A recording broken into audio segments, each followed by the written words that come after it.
What's happening, everyone? Nicky Hawkins here, West Ham fan TV. Now, before we get into this video, I just got to tell you one thing.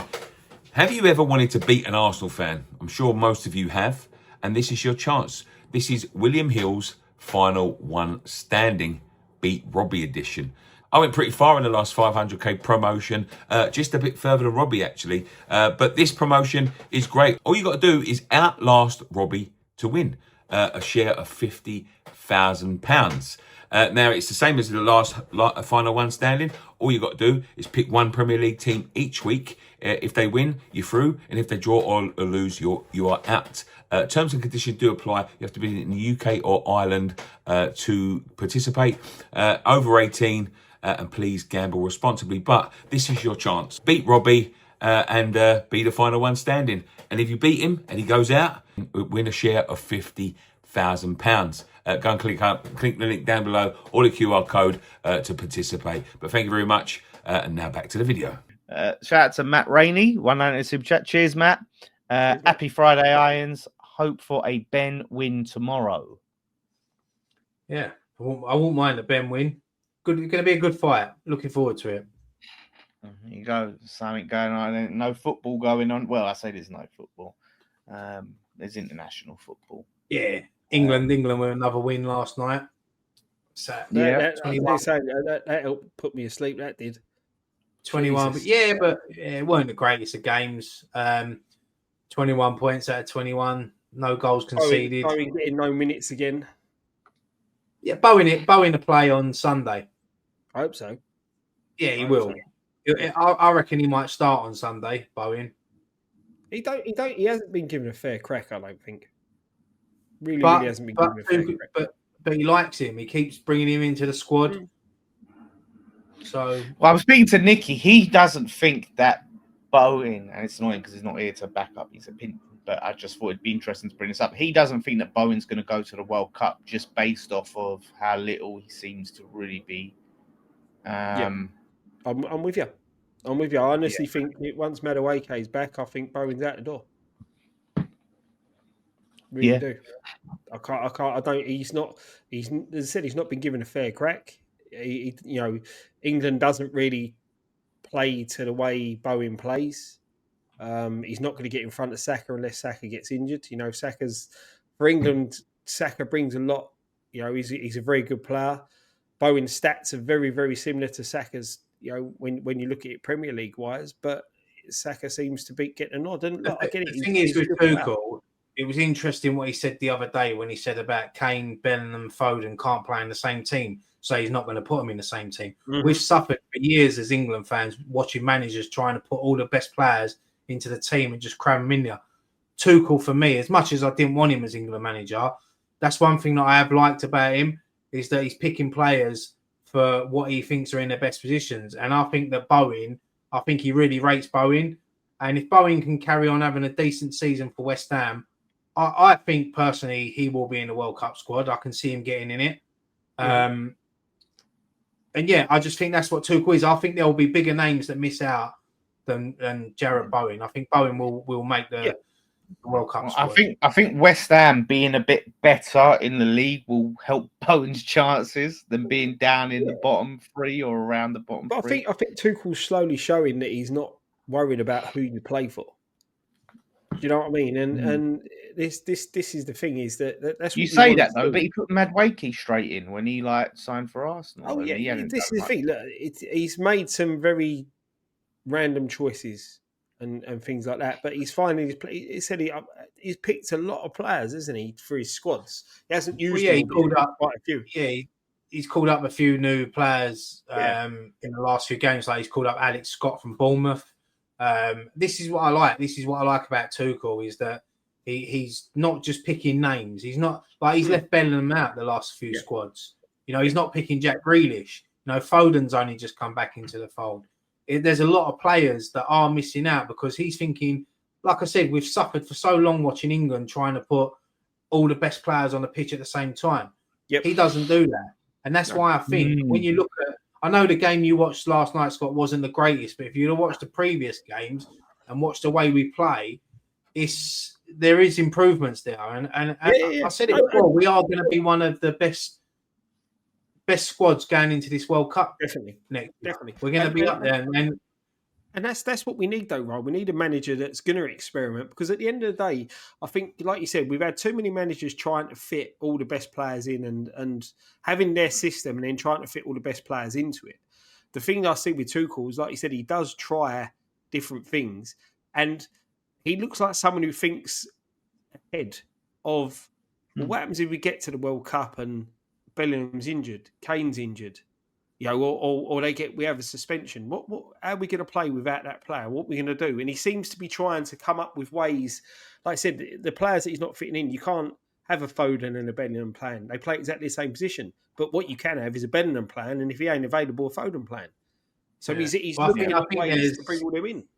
We've got one more qualifier left, and then I think he's only got 3 games before the World Cup starts, 3 friendlies. So there's a lot of football to play between now and that World Cup squad being selected. And if Bowen carries on, doing what he does, playing well for us and scoring goals, it'll always be, in Tuchel's mind. Yeah. You know what? I kind of agree with Lucas here. So I'm okay with Bowen being a fringe player, priority irons. It's such a conflict in me, right? Is because I love to see our players represent England. I love to see West Ham players in the England team. We won the World Cup, don't you know? And we use that as a source of pride. The 3 legends. We'll get that. I'll wrap this up quick. And I'm just saying, but I love Bowen and I want him to have realised his ambitions, and I would love him to be a starter. But at the same time, the worries he gets injured playing and all of that. So it's a tough one. The thought of England winning a World Cup without a West Ham player in the squad, mate, fills me with dread. Yeah. Like this comment here about Kane, like I will fight the corner for Kane all day long. Like, Kane is the most disrespected football player. Honestly, I don't get this geezer's goal scoring record is unreal for Tottenham and what he's doing for Bayern Munich and for England as well. The disrespect he gets, I think it's because he did play for Tottenham, why he gets a lot of disrespect. This geezer, he might be losing pace, but so did Rooney. So do all the greats. When you get older, unfortunately, you lose pace, but you cannot take him out the England team because he scores goals. He will have players around him doing all his running.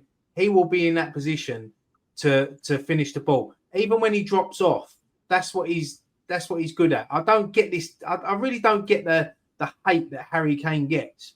Really don't. He is one of the. What frustrates me? What frustrates me with Kane when he plays a lot of the time, especially now he is losing that bit of pace, right?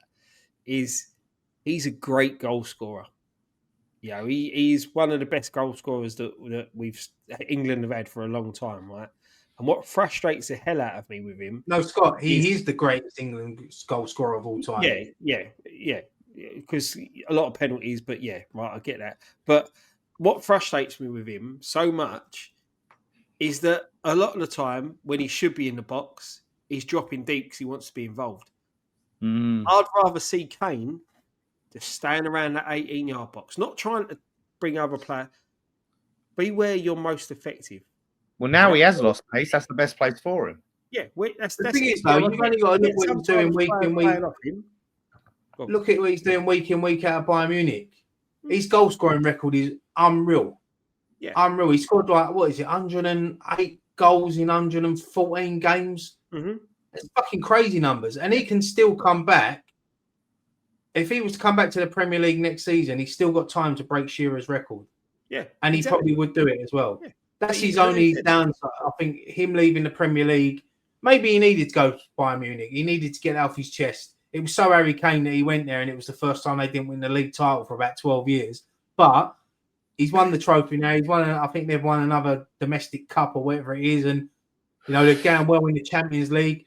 But yeah, I really do think Harry Kane is a bit disrespectful. I think Wayne Rooney as well. I think he gets a lot of hate. People talk about, I know you said about penalties, Scott, but Shearer scored a lot of penalties, but people love his goal scoring record. Yeah, no one talks about Andy Cole. I never rated Andy Cole anyway, but he missed a lot of chances. But Andy Cole scored a lot of goals, and he didn't take many penalties. Sure, I'm loving hot take Scott. Scott's like Scott unfiltered. This is what we're seeing.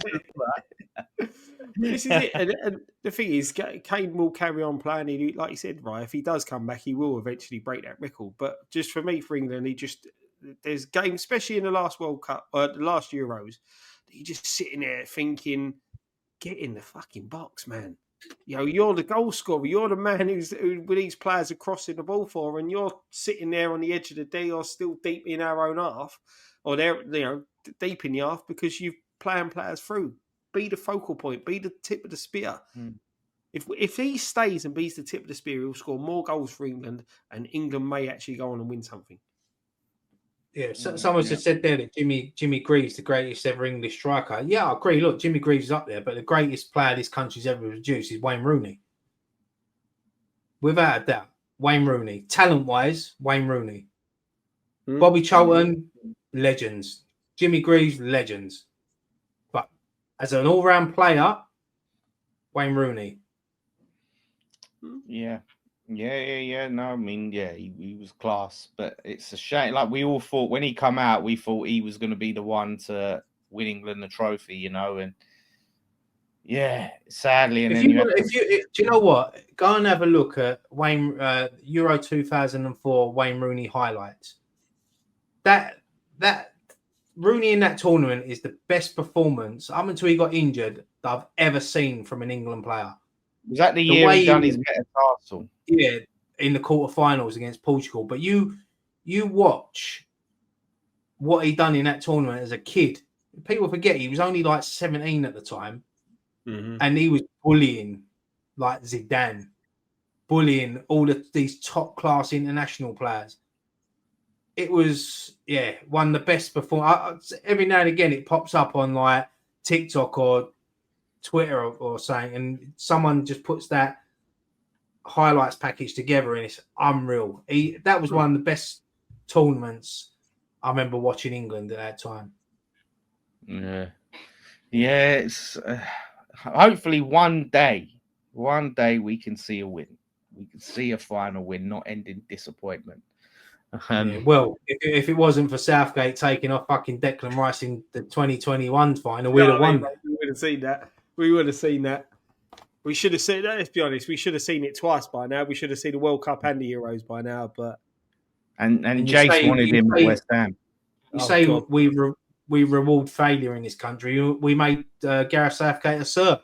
Yeah, I know. Well, yeah, we went out of like the easiest. Probably we got to the semi of like one of the easiest routes we've ever had to a final. Yeah. And we gave knighthoods out for that. Yeah, shocking. Yep. Completely undeserved. Southgate, you can't underestimate what he did for England and thingy. But let's be real. Some of them draws we had in them competitions were the easiest draws any England managers ever. I mean, the game that we did, it was Colombia, was it? That we did the watch onto the penalty shootout, bro. It was like these teams, like. Yep. That's what I'm saying. We went out to, was it Croatia? Yeah. I remember we went out to a Croatia side that played 2 games previous, 120 minutes, and then played us for 120 minutes. We couldn't even beat them. The one thing that I would say about Gareth Southgate is what he done is that I think he made us fans fall back in love with supporting England again, and I think he made the camp a lot better for players coming to England. It weren't like players used to just turn up and they didn't want to be there. I think these group of players that he started bringing through liked playing for England. They liked being at the camp, and that was one thing that I will give Southgate credit for. I think 100%. Remember when he had his waistcoat on and everyone sort of fell in love with Southgate in England again. And then obviously Euro 2020, obviously we played it in 2021 because of COVID, but it was, And even the last tournament, we were crap, but we still got to the final. So, And it's a big 100%. Yeah,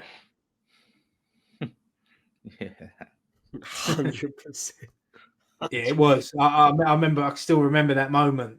And I'm not saying it was only because Declan Rice was a West Ham player at that time. He was the best player on the pitch. And Didn't he bring on Jordan Henderson?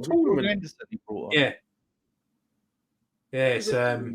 brought on Jordan Yes, man. Henderson, and then just literally went like a turtle, was frightened and went into his shell. It was just pathetic, absolutely pathetic.